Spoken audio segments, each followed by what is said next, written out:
आप देख रहे हैं आपके अपने इलाके का पहला digital channel news today Darbhanga. मैं हूं संतोष झा। स्वागत है आप सबों का। शुरुआत करेंगे बुलेटिन की उस खबर से जो आम जनों से जुड़ी है। वही विश्वास, अंदाज नया। मिर्जापुर दरभंगा में अवस्थित जीजे ज्वेलर्स इस अक्षय तृतीया से अपने नए रूप में आपका स्वागत करता है। पाइए गहनों की मेकिंग पर 30% की छूट तथा डायमंड के गहनों पर पाएं 5% का डिस्काउंट।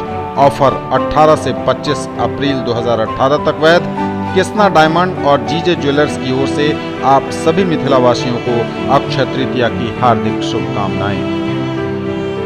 ग्रामीण विकास मंत्रालय भारत सरकार द्वारा ग्राम स्वराज अभियान के तहत भारत के 21,058 गांवों में 7 जन कल्याणकारी योजनाओं का 100% लक्ष्य प्राप्ति का संकल्प लिया गया है। यह अभियान 15 अप्रैल से 5 मई तक चलेगा।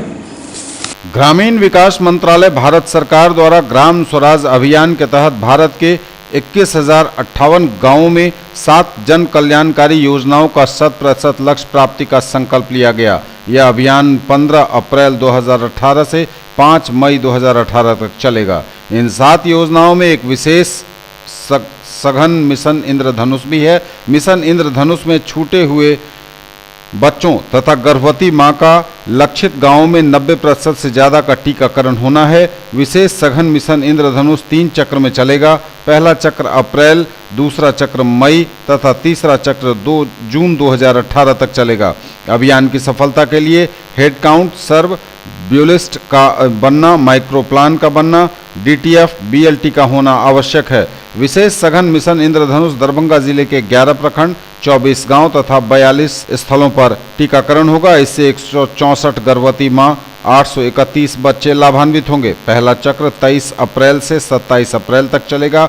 यह केवटी, दरभंगा सदर, बेनीपुर, बहादुरपुर, हनुमाननगर, हायाघाट, बिरौल, घनश्यामपुर, किरतपुर, सतीघाट तथा कुशेश्वर स्थान प्रखंड के निश्चित 24 गांवों में होगा। आम जनता से अनुरोध किया गया है कि गर्भवती मां तथा 5 वर्ष तक के बच्चों का टीकाकरण भी अवश्य कराएं। टीकाकरण से पोलियो, टीबी, गलघोंटू, कुकुर खांसी, टेटनस, पीलिया, हेमोफीलिया और इन्फ्लुएंजा, निमोनिया, खसरा जैसे बीमारियों का इलाज हो पाएगा। आयुष्मान भारत अभियान 30 अप्रैल 2018 को होना है। आयुष्मान भारत योजना के 2 कंपोनेंट हैं। पहला 5 लाख रुपए का स्वास्थ्य बीमा तथा दूसरा हेल्थ वेलनेस सेंटर द्वारा पीएचसी को अपडेट करना।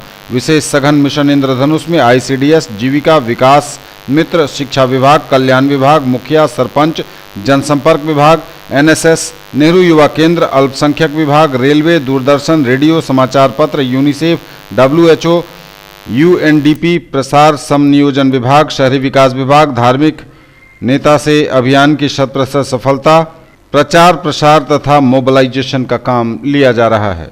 गर्भवती माँ या बच्चा नहीं छूटना चाहिए, तो इसके लिए सबसे पहले सर्वे हुआ, दूसरा उसका ड्यू लिस्ट बना, तीसरा उसका माइक्रो प्लान बना कि कहाँ कहाँ पर टीकाकरण होगा, और उसके बाद चौथा काम ये है कि प्रचार प्रसार के लिए पंचायती राज के मुखिया, सरपंच या धार्मिक नेता और ये सारे लोगों का मदद लिया जा रहा है। इसके अलावा जितने एनजीओ हैं, जैसे नेहरू युवा केंद्र है, एनएसएस है, एनसीसी है, ये सारे लोगों का हम लोग इसमें मदद ले रहे हैं। तो मेरा नाम डॉक्टर महादेव चौधरी हुआ और हम जिला प्रतिरक्षण पदाधिकारी के रूप में इस जिले में पदस्थापित हैं।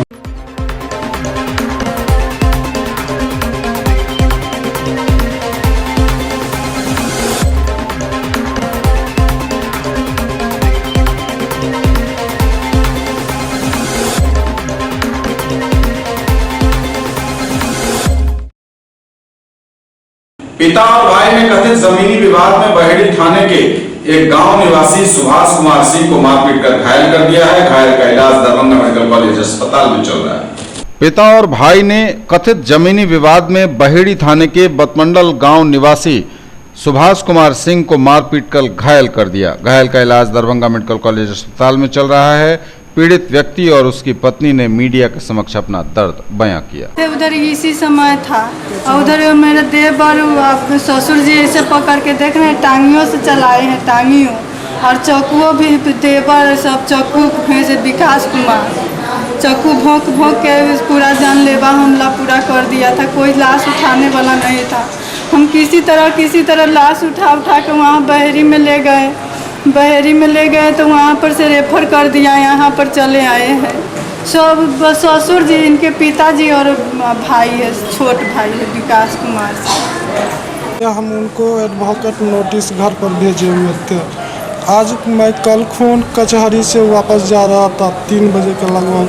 गाड़ी से उतरे, उधर सुधा डेयरी दुकान खोला हुआ था, वहाँ पर घेर कर दोनों आदमी दुकान पर ही बैठा हुआ घेर कर मारा। बोलता है तो तुम कचहरी में केस करने के लिए जाते हो।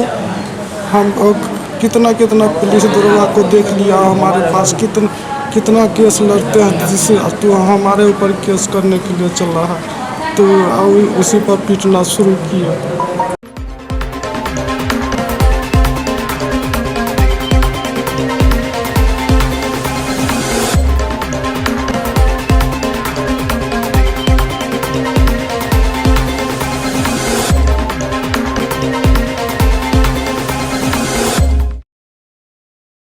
ललित नारायण मिथिला विश्वविद्यालय के कुल सचिव डॉक्टर मुस्तफा कमाल अंसारी ने अपने कार्यकाल का 1 वर्ष पूरा कर लिया है।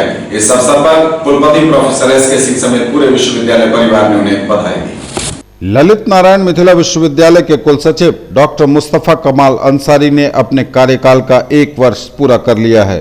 कुलपति डॉक्टर सुरेंद्र कुमार सिंह ने उन्हें इस मौके पर मुबारकबाद दी, उनके कार्यों की प्रशंसा की और आगे भी उनसे विश्वविद्यालय को ऐसे ही कार्य मिलने की उम्मीद जताई।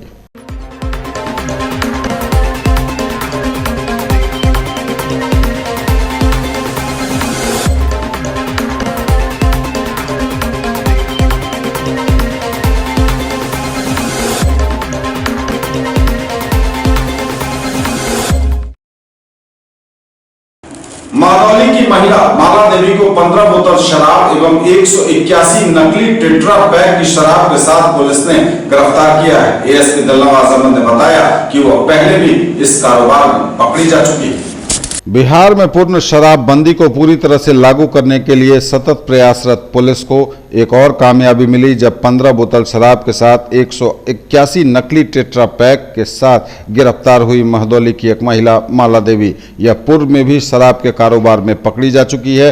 डीएसपी दिलनवाज अहमद ने बताया कि गुप्त सूचना के आधार पर काफ़ी दिनों से इसकी तलाश थी और इसे रंगे हाथ पकड़ने की योजना थी और इस पर कामयाबी भी मिली है। 2 दिनों से एक विशेष शराब के लिए छापामारी अभियान चल रहा था, जिसमें मब्बी ओपी में 72 पेटी में कुल 1704 बोतल शराब बरामद हुआ। फिर लहरियासराय और नगर थाने क्षेत्र में भी नकली शराब जिसमें टेट्रा पैक भी है और बोतल भी है, उसके साथ एक महिला माला देवी को गिरफ्तार किया गया। पहले भी वो जेल जा चुकी है और एक अभियान भी चलेगा। कहाँ की महिला? महिला ये महदौली की है। कितना शराब? वो भारी मात्रा में शराब है, वो टेट्रा पैक है और ये नकली ये सब अलग अलग क्षेत्रों से आ रहा है, बॉर्डरिंग राज्यों से आ रहा है और मैक्सिमम जो भी सूचना मिल रही है उस पर पुलिस त्वरित कार्रवाई कर रही है। तो क्या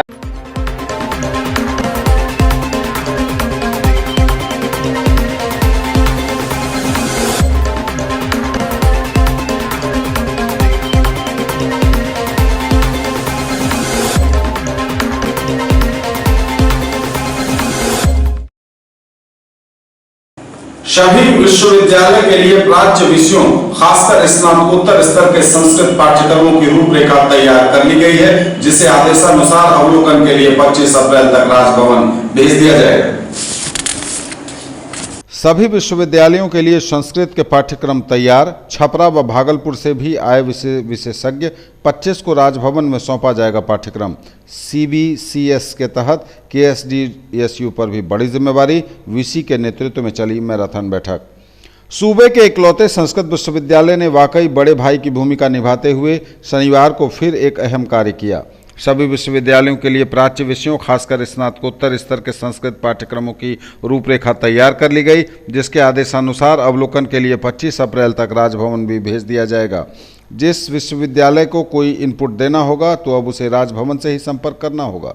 उक्त जानकारी देते हुए पीआरओ निशिकांत ने बताया कि सीबीसीएस के तहत पाठ्यक्रमों की एकरूपता लाने प्रदेश के सभी विश्वविद्यालयों के लिए संस्कृत पाठ्यक्रमों को तैयार करने की जिम्मेवारी कामेश्वर सिंह दरभंगा संस्कृत विश्वविद्यालय को राजभवन से ही दी गई थी।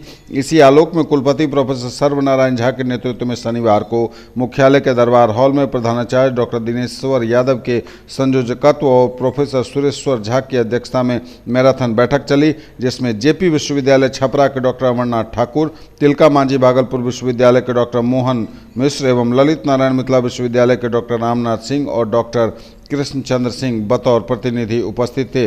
साथ ही संस्कृत विश्वविद्यालय के स्नातकोत्तर विभागों से professor Shivakant Jha, doctor Vidyeshwar Jha, doctor Harindra Kishore Jha, doctor Kunal Kumar Jha, doctor Mohan Mishra, doctor Purendra Warik, doctor Dilip Kumar Jha भी मौजूद थे और सभी ने मिलकर पूरे प्रदेश के लिए पीजी संस्कृत के पाठ्यक्रमों पर अंतिम मोहर लगा दी। बता दें कि केएसडीएसयू को छोड़ अन्य सभी विश्वविद्यालयों के संस्कृत पाठ्यक्रमों में एक रूपता रखी गई है, जबकि संस्कृत विश्वविद्यालय के सभी विषयों के लिए अलग अलग पाठ्यक्रम बनाए गए हैं।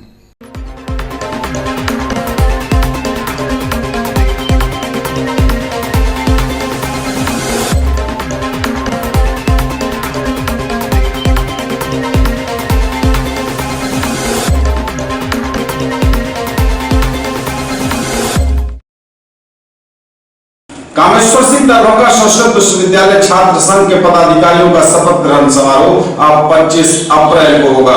पहले यह 23 अप्रैल को होना था। बुधवार को दरबार हॉल में 1:30 बजे दोपहर सभी को निष्ठा और समर्पण की शपथ दिलाई जाएगी। कामेश्वर सिंह दरभंगा संस्कृत विश्वविद्यालय छात्र संघ के नवनिर्वाचित पदाधिकारियों का शपथ ग्रहण समारोह अब 23 के बदले 25 अप्रैल को आयोजित होगा। नई व्यवस्था के अनुसार बुधवार को दरबार हॉल में 1:30 बजे दोपहर सभी को निष्ठा व समर्पण की शपथ दिलाई जाएगी। उक्त जानकारी देते हुए पीआरओ निशिकांत ने बताया कि संघ कार्यालय की व्यवस्था फिलहाल विश्वविद्यालय के मनोरंजन गृह में की जा रही है और यहीं से छात्र परिषद अपने कार्यों को संपादित करेगी। वहीं उम्मीद की जा रही है कि शपथ ग्रहण के बाद विश्वविद्यालय की शैक्षणिक, सांस्कृतिक व सामाजिक गतिविधियों में संघ खुलकर अपना सहयोग देगा और विश्वविद्यालय की गरिमा को नई ऊंचाइयों तक पहुंचाने का काम करेगा। साथ ही सकारात्मक नेतृत्व व अभिव्यक्ति के बल पर छात्र हितों का प्रतिनिधित्व भी करेगा।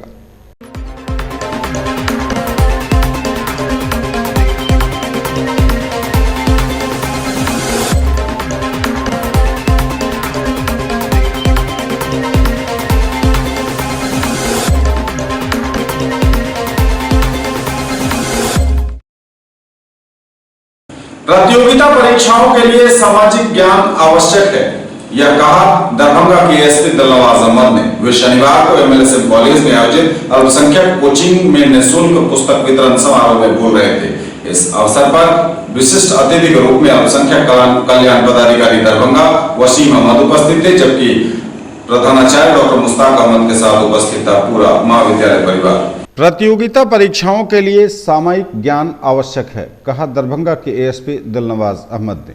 वे एमएलएसएम कॉलेज दरभंगा में अल्पसंख्यक कोचिंग में निःशुल्क पुस्तक वितरण समारोह में बोल रहे थे। आज के भूमंडलीकरण के दौर में रोजगार के लिए एक बड़ा संसार उपलब्ध है, लेकिन शर्त यह है कि रोजगार पाने के लिए जो मापदंड तय हैं उनको पूरा करने की क्षमता होनी चाहिए। यह बातें दिलनवाज अहमद एएसपी दरभंगा ने कही। श्री दिलनवाज स्थानीय एमएलएसएम कॉलेज दरभंगा में संचालित अल्पसंख्यक कोचिंग के छात्र छात्राओं को निःशुल्क पुस्तक वितरण समारोह में बतौर मुख्य अतिथि बोल रहे थे। उन्होंने कहा कि प्रतियोगिता परीक्षा के लिए निर्धारित विषय के साथ साथ सामयिक घटनाओं पर भी गहरी नजर रखी जानी चाहिए। उन्होंने कहा कि हम लोगों ने परिश्रम की बुनियाद पर ही आज जहां हैं वहां तक पहुंचे हैं। यदि आप मेहनत करेंगे तो आपको भी कामयाबी मिलेगी। सरकारी योजना की सफलता आप छात्र छात्राओं के लगन और दृढ़ निश्चय पर ही निर्भर है। इस अवसर पर विशिष्ट अतिथि वसीम अहमद अल्पसंख्यक कल्याण पदाधिकारी दरभंगा ने अपने संबोधन में कहा कि यदि प्रतियोगिता परीक्षा में सफलता हासिल करनी है तो प्रतियोगिता परीक्षा के पाठ्यक्रम के आलोक में तैयारी करें एवं संकोच से ऊपर उठकर अपनी कमियों को दूर करें। आपको कोचिंग केंद्र द्वारा हर प्रकार की सुविधा दी जा रही है, अब आपको अपने परिश्रम के द्वारा सफलता पानी है। डॉक्टर मुश्ताक अहमद प्रधानाचार्य ने अपने अध्यक्षीय भाषण में कहा कि श्री दिलनवाज अहमद और श्री वसीम अहमद के द्वारा निःशुल्क पुस्तक वितरण करवाने का उद्देश्य यह है कि इन लोगों ने अपने छात्र जीवन में कठिन परिश्रम करके सफलता पाई है आप सब छात्र छात्राएं भी यदि इनको अपना आदर्श बनाएं और कड़ी मेहनत और लगन के साथ प्रतियोगिता परीक्षा की तैयारी करें तो अवश्य ही आपको सफलता प्राप्त होगी। ज्ञातव्य हो कि अल्पसंख्यक कल्याण विभाग बिहार सरकार पटना द्वारा MLSM कॉलेज दरभंगा ने अल्पसंख्यक वर्ग के छात्र छात्राओं को रेलवे, बैंकिंग, कर्मचारी चयन आयोग की परीक्षाओं की तैयारी के लिए निःशुल्क केंद्र बनाया है, जिसके कोऑर्डिनेटर उर्दू विभाग के शिक्षक डॉक्टर आफ्ताब अशरफ बनाए गए हैं और प्रधानाचार्य डॉक्टर मुश्ताक अहमद निदेशक हैं। निःशुल्क पुस्तक वितरण समारोह का संचालन डॉक्टर आफ्ताब अशरफ ने किया, जबकि धन्यवाद ज्ञापन डॉक्टर माधव चौधरी द्वारा किया गया। समारोह में doctor Shahid Hasan, doctor Shaukat Ansari, Rajiv Ranjan, doctor Sanjay Sahni, doctor Narendra Narayan Chaudhary आदि शामिल थे।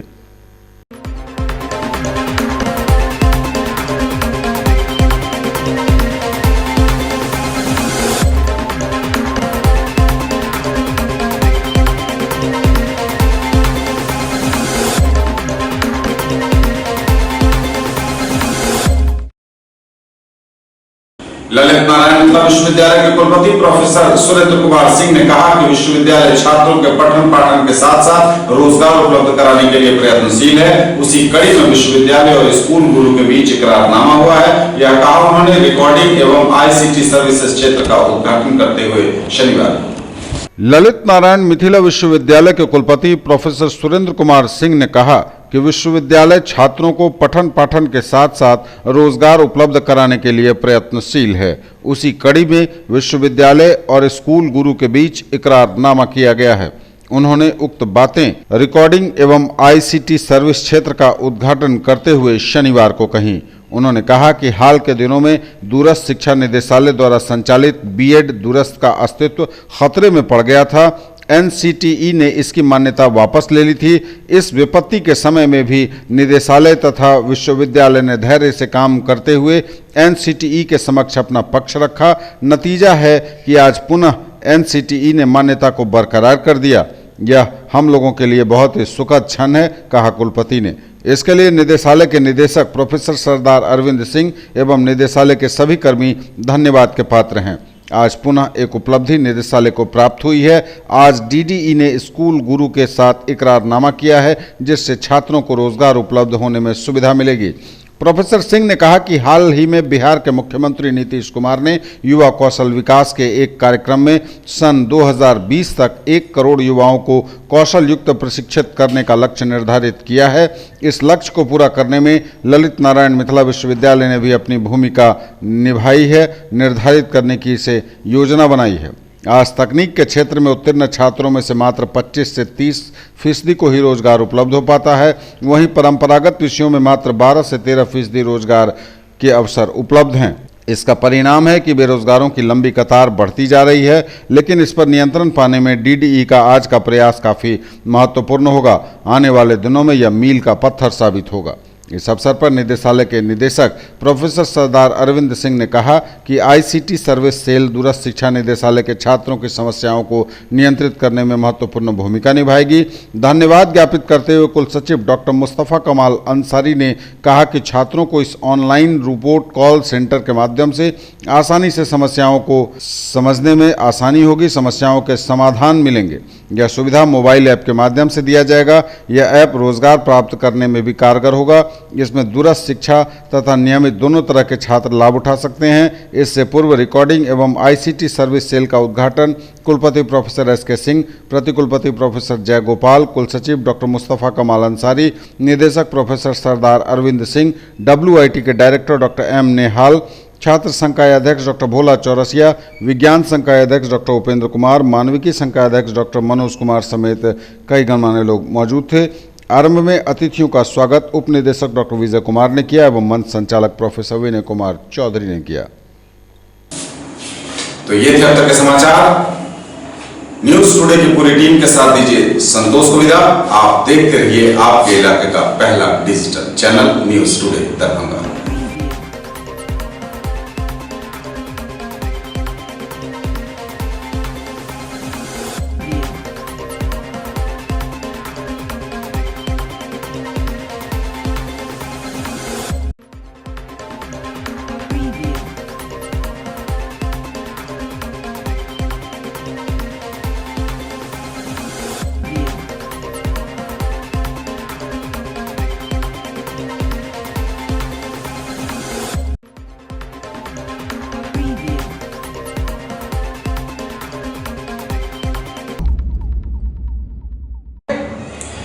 जब मुख्यमंत्री नीतीश कुमार भाषण कर रहे थे उस वक्त कुछ लड़के चिल्लपो मचाने लगे। काफी देर तक तो नीतीश कुमार ने बर्दाश्त किया इन्हें, लेकिन अचानक इसके बाद उनका पारा 7वें आसमान पर पहुंच गया। हालांकि उन्होंने उन लड़कों को झिड़की लगाई, कहा अगर कोई समस्या है तो आओ मंच पर बोलो, लेकिन वहां से चिल्लाने से क्या होगा। उन्होंने यह भी कहा कि अगर लड़की नहीं होगी, महिलाओं के सम्मान के लिए इतना कुछ किया जा रहा है, लड़कियों को आत्मनिर्भर बनाने के लिए इतना कुछ किया जा रहा है, अगर लड़की नहीं रहेगी तो विवाह किससे करोगे, क्या खाना खुद पकाओगे। मुख्यमंत्री नीतीश कुमार के भाषण के दौरान कुछ समूह में खड़े लड़के बीच बीच में टोका टाकी करते रहे। इस पर आखिरकार झल्लाकर झिड़की लगाई मुख्यमंत्री नीतीश कुमार ने, कहा महिलाओं के सम्मान और आत्मसम्मान की बात हो रही है और आप बीच में हल्ला गुल्ला कर रहे हैं, यह ठीक बात नहीं। अगर कोई बात है तो आप मंच पर आएं, अपनी बात रखें। इतना कहते ही जनसमूह शांत हो गया और मुख्यमंत्री ने इसके बाद चुटकी भी ली, कहा लड़कियों की बात हो रही है और आप लड़के हो और चिल्ला रहे हो, लड़कियां नहीं होंगी तो विवाह किससे करोगे, जीवन कैसे बिताओगे, क्या खाना खुद बनाओगे। दे लीजिए उसको, 2-4 आदमी को बुला लीजिए। ऐसे चेक करने से कोई फायदा होता है? क्या मतलब है? क्या तुम्हारे गांव में दिक्कत है? आओ बताओ, यहाँ जाओ बताओ, हम सुन करके पटना लौटेंगे। यहाँ जाओ बताओ, लड़की नहीं रहेगी तब बिना ब्याह के ना रह जाओगे। इसलिए जरा समझो, बात को समझा करो और सीखा करो। लड़की की बहुत जरूरत है। अब काहे लोग तनाव में रहते हैं? बेटी पैदा होने से लगता है दहेज देना पड़ेगा। तो दहेज प्रथा बुरी चीज है, बाल विवाह बुरी चीज है। इसको ध्यान में रखते हुए, और एक बात और जान लीजिए, एक स्कीम हम लोगों ने शुरू किया था कि जो लड़की है 7वें क्लास से लेकर के 12वें क्लास तक के लिए उसको सैनिटरी नैपकिन हर को 3 से 4 दिन हर महीने में उसको जरूरत होती है, तो उसको सैनिटरी नैपकिन के लिए हम लोग 150 रुपया हर साल देते थे, उसको बढ़ा करके 300 रुपया कर दिया है। तो लड़की ठीक ढंग से रहे, स्वच्छ रहे, स्वस्थ रहे, आगे बढ़े, पढ़े, इसको ध्यान में रख करके, और लड़की भी ठीक रहेगी तो लड़का जान लो तुम्हारा भी भविष्य होगा। अब आप समझ गए ना।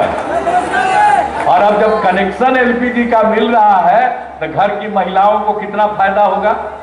अब आंख तो लाल नहीं होता रहेगा, कितना बड़ा सहारा मिलेगा। इसलिए सब हम लोगों की योजना केंद्र सरकार की समाज को विकसित करना है।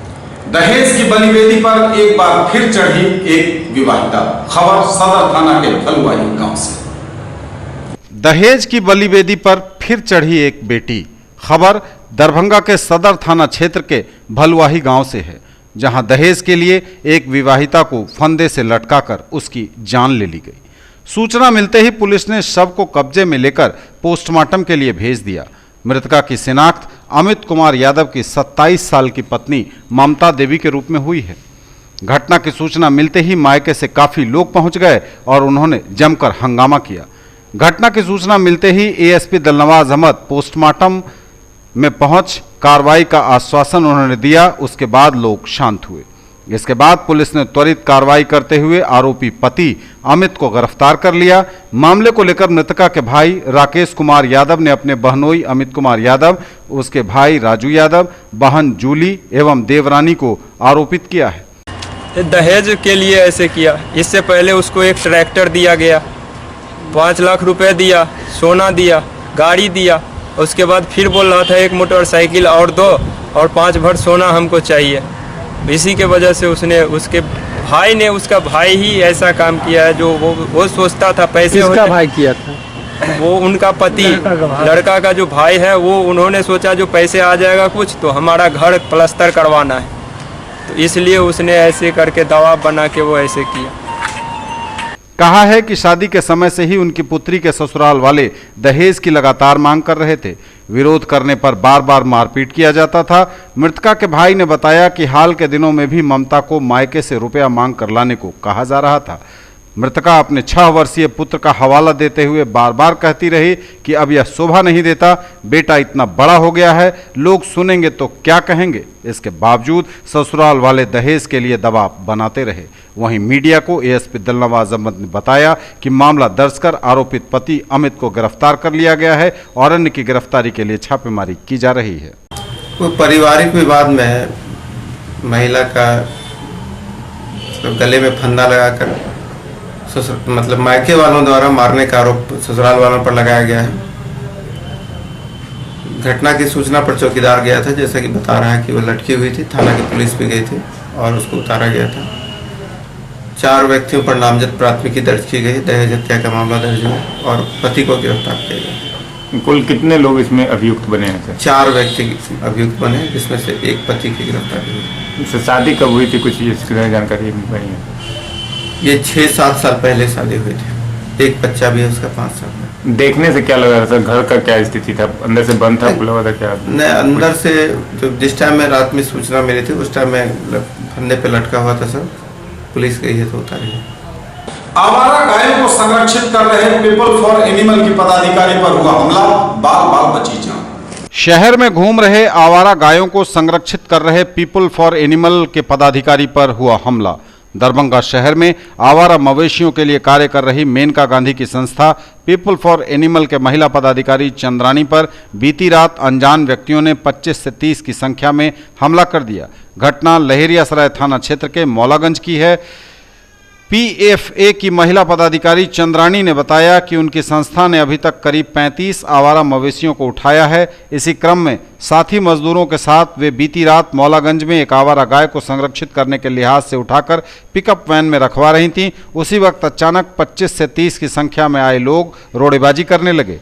इस घटना से उन लोगों की 3 गाड़ी के शीशे टूट गए। पिकअप वैन के चालक योगेंद्र शाह को बुरी तरह घायल कर दिया गया। लेबर लोग उतर के और बच्चे को उठा के और गाड़ी के ढाला में डाल दिए। उधर से डाल ही रहे थे कि जब तक ये कि उस गली से निकले 20 से 25 आदमी ईंटा और पत्थर लेके और हमारे गाड़ी का जो है कि दोनों तरफ से ईंटा चलाना शुरू कर दिए। आगे सामने के शीशा पर ईंटा चलाना शुरू कर दिए और पूरे मेरा सर सारा जो है कि फट गया था।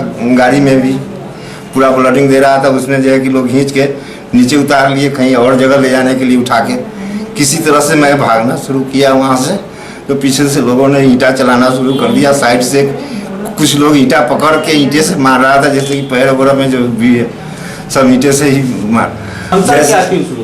वो लोग को मंशा तो यही था कि गाय जो पकड़ने वाले हैं सब लोग को मार दिया जाए, इसलिए कि तलवार छुरा सब कुछ लेके जो है, जैसे लेबर लोग बता रहे थे कि हमारे ऊपर कोई तलवार लेके ही पीछे से खींच रहा था, मैं आगे भाग रहा था।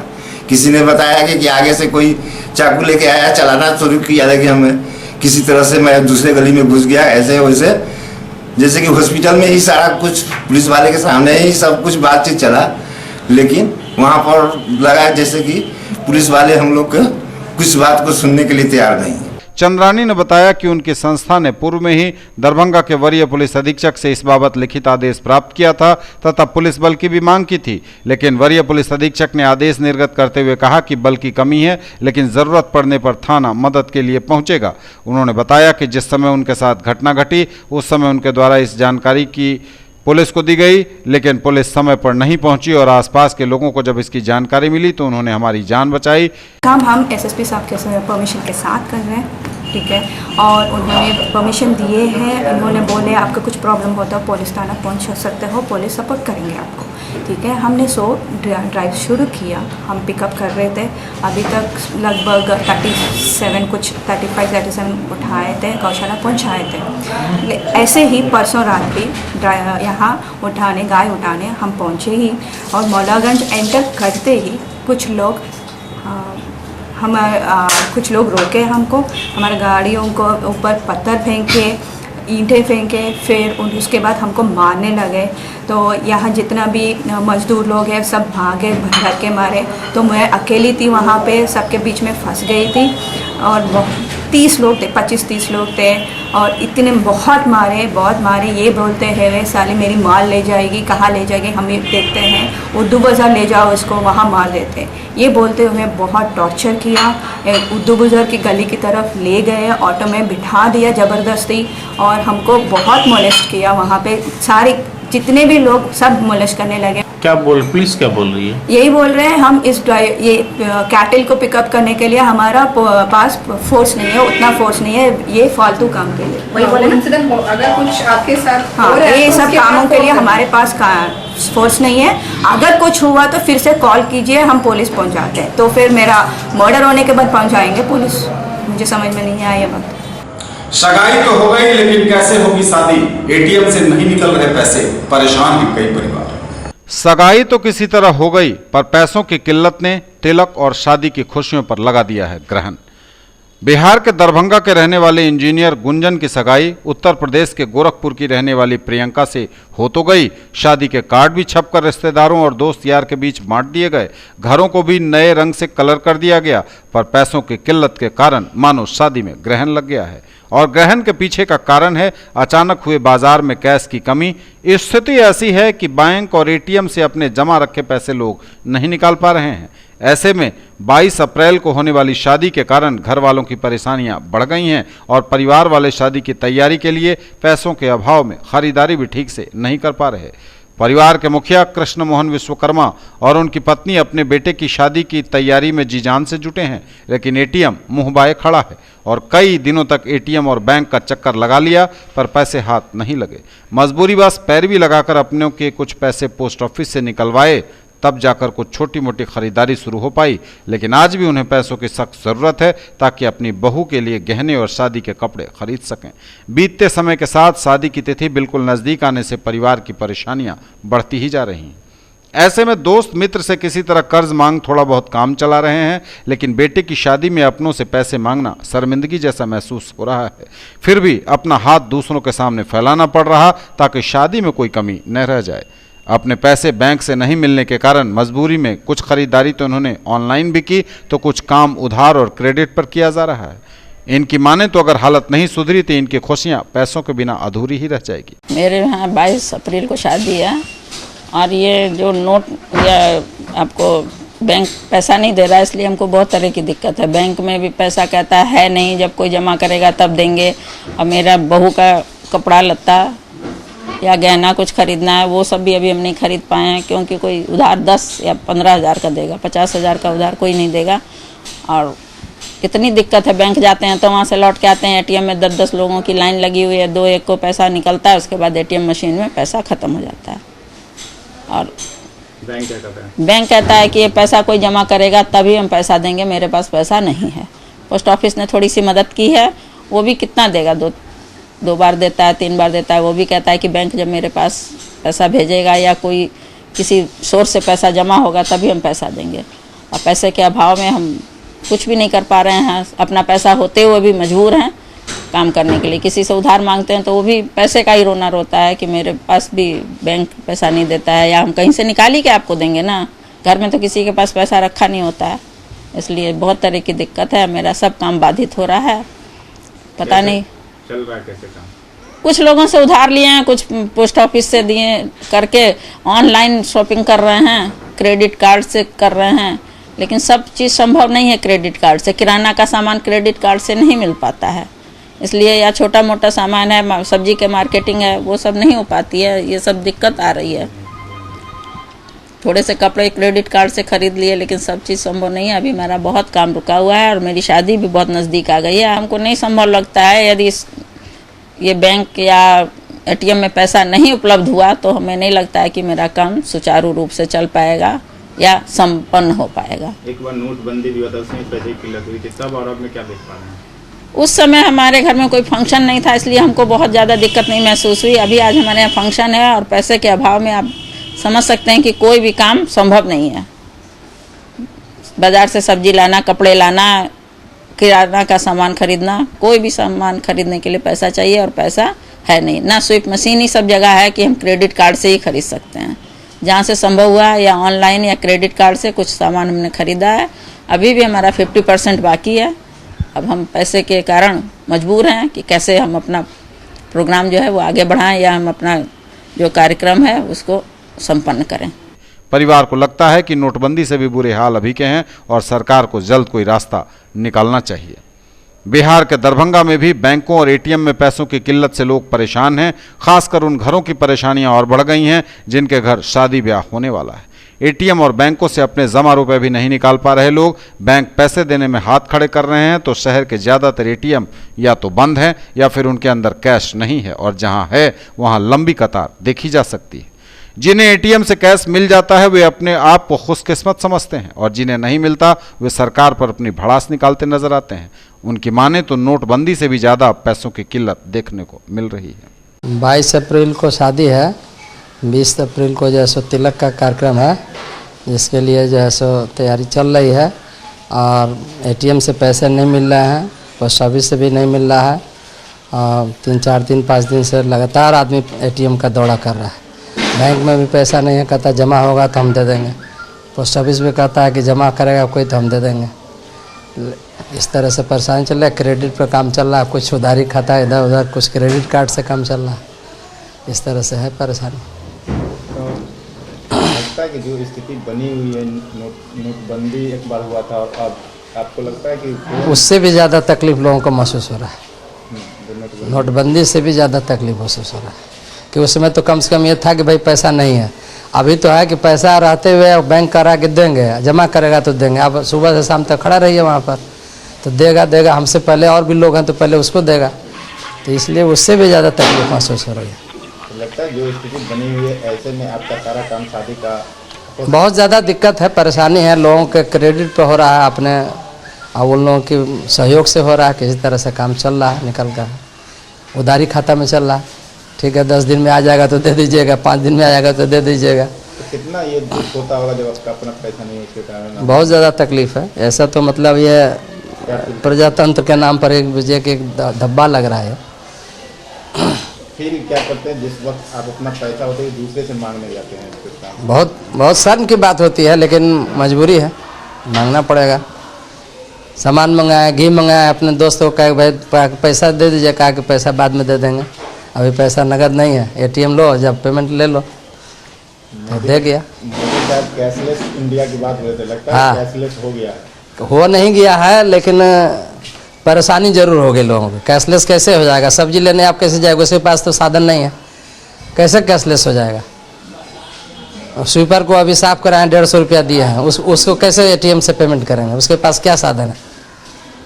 बहुत सारी दिक्कतें हैं ना। कैशलेस कहने से मात्र से नहीं हो जाएगा। व्यवहारिक रूप में अभी संभावना, अभी हम लोग बहुत पीछे हैं। कठुआ गैंग रेप के खिलाफ छात्राओं का भड़का गुस्सा। होली क्रॉस स्कूल दरभंगा की छात्राओं ने हाथों में तख्तियां लेकर जताया विरोध, बनाई मानव श्रृंखला। कहा बलात्कारियों को तुरंत क्यों नहीं दी जाती फांसी। कठुआ में रेप और हत्या पीड़ित के न्याय और बलात्कारी को फांसी की सजा की मांग को लेकर सैकड़ों स्कूली छात्राओं ने सड़क पर किया प्रदर्शन, बनाई मानव श्रृंखला। बिहार के दरभंगा में भी कठुआ रेप और हत्या पीड़िता आसिफा के न्याय के लिए भारी संख्या में स्कूली छात्राएं सड़क पर निकल आवाज बुलंद की। उन्होंने ये सभी छात्राएं अपने हाथों में बैनर पोस्टर लेकर अपना विरोध प्रदर्शन करते हुए सड़कों पर इन्होंने एक मार्च निकाला। बाद में स्कूली छात्राएं सड़क पर मानव श्रृंखला बनाकर वी वांट जस्टिस के नारों के साथ बलात्कारियों को फांसी देने की सजा की मांग कर रही थी। अलग अलग बैनरों में बेटी बचाओ बेटी पढ़ाओ के साथ कई तरह के स्लोगन इन्होंने लिख रखे थे। न्याय चाहिए, न्याय चाहिए, न्याय चाहिए, बंद करो ये अत्याचार, बंद करो ये अत्याचार, बंद करो ये अत्याचार, 1 2 3 4 बंद करो ये अत्याचार, 1 2 3 4 बंद करो ये अत्याचार। प्रदर्शन कर रही छात्राएं होली क्रॉस स्कूल की हैं, जो सुबह 7 बजे अपने स्कूल से प्रदर्शन करते हुए दरभंगा के दोनार चौक पहुंची, जहां मृतक आसिफा को श्रद्धांजलि देने के बाद अपने भाव भी व्यक्त किए। उसके बाद वही मानव श्रृंखला बनाकर आधे घंटे तक आसिफा के लिए न्याय के अलग अलग तरीकों से खूब नारे लगाए। The basic thing I feel that the society or the people of India especially do not give due respect to women. The moment we give due respect and love for women, this type of atrocities will not be done to the women and girl children. In fact, women and girl children are the pillars of our home, society and the nation. Whatever happens, the culprits are not brought into the page, in front, and few months they are put in jail. Afterwards, gloriously they come out. We know in 2012 what happened in Delhi, Nirbhaya case. Who are the culprits? Where are they? Government has not taken any action against them. They are in the jail, but no capital punishment is given to them. Unless any of the culprits of rape and murder are given a capital punishment, this type of atrocities will be continuing on women and girl children. आज 7 साल की बच्ची के साथ rape हो रहा है। इससे हम क्या बात समझे कि इंसानियत कहाँ गुम हो गई है। हम अपने आप को समझदार इंसान कहते हैं, तो फिर ये इंसानियत है हमारी कि हम 2 महीने की बच्ची 7 साल की बच्ची में फर्क नहीं करे, उसके साथ रेप करे। उन मासूम बच्चियों का क्या दोष? उनको तो इस बारे में पता भी नहीं कि बलात्कार का मतलब क्या होता है। ये एक तरह से गुनहगार है, इंसानियत के खिलाफ सरासर अन्याय है। भगवान के पास जाके पता नहीं ये लोग क्या जवाब देंगे, इन्हें तो नर्क भी नसीब नहीं होगा। रेप ये इस जैसी खराब स्थिति हमारे देश में आज इतनी उत्पन्न हो गई है कि हम कुछ नहीं कर सकते। न्यायपालिका की ये कमजोरी का हम क्या करें, हमारे पास जवाब नहीं है। दूसरे देशों में तो यह स्थिति नहीं है। सऊदी अरेबिया, वहाँ पे भी औरतों की ज्यादा इज्जत नहीं है, पर फिर भी वहाँ पे रेप केस जैसे अन्याय नहीं होते हैं। तो हमारे देश में क्यों? कहने को हमारा देश प्रगति कर रहा है, पर यह है हमारी प्रगति कि 7 साल की बच्ची के साथ हम रेप जैसा अन्याय कर रहे हैं और उसके गुनहगार को आरोपित दोष करार दिया जाता है और फिर जेल से छोड़ दिया जाता है। रेलवे के जीएम के द्वारा उद्घाटन तो हुआ, 12 लाख रुपए का खर्च भी किया गया, लेकिन दरभंगा जंक्शन पर बने बायो टॉयलेट का नहीं हो पा रहा। जीएम के द्वारा उद्घाटन के बावजूद 12 लाख से दरभंगा जंक्शन पर बना 2 बायो टॉयलेट, लेकिन नहीं मिल पाई सुविधा। समस्तीपुर रेल मंडल का A1 grade station Darbhanga junction को A1 बनाने के लिए रेलवे कवायद तेज कर रही है, लेकिन इसकी जमीनी हकीकत कुछ और ही बयां करती है। 26 मार्च को पूर्व मध्य रेलवे हाजीपुर के जीएम ने यहां 2 बायो टॉयलेट का उद्घाटन किया था, लेकिन हैरान करने वाली बात यह है कि इन टॉयलेट को आज तक यात्रियों की सुविधा के लिए बहाल नहीं किया गया।